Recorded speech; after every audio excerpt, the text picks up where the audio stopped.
When we look around and we see today in our politics a rich white man telling working class white people that their problem is brown people, we need to understand the historical pedigree of that. That is symbolic of the entire history of race and class politics in America. The history of rich white people telling working class and poor white people that their problem are black and brown people. Beginning in the 1600s, that is what happens.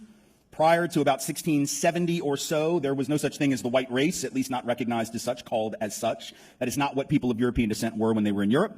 They were English, they were Irish, they were Scottish, they were whatever they were. They were not white. Only in the colonies do we become white, and for a very specific reason, because in those early years of the colonial period, where you had white indentured servants, one level above enslaved themselves, and you had African-descended folks, some of them enslaved for life, others indentured servants also in the earliest years of the colonies, those people would often see their interests as being common. They all realized that they were being screwed over by the same landowners, the same elite.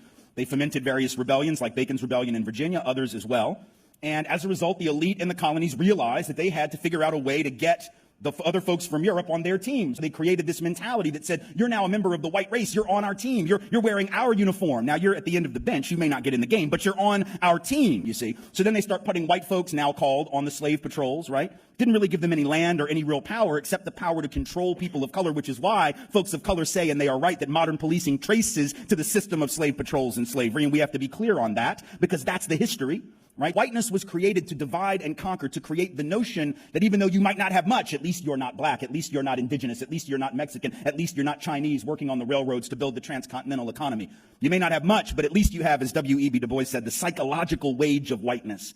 And it's a trick that was played during the Civil War era on my people in the South, right? Rich folk, landowners in the South telling poor white folks who didn't own anything that they got to go out and fight to preserve the rich man's property in human beings. Fascinating.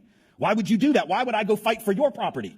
Well, because you told me that if I don't, these slaves are going to take my job. No, fool, they got your job. That's the point.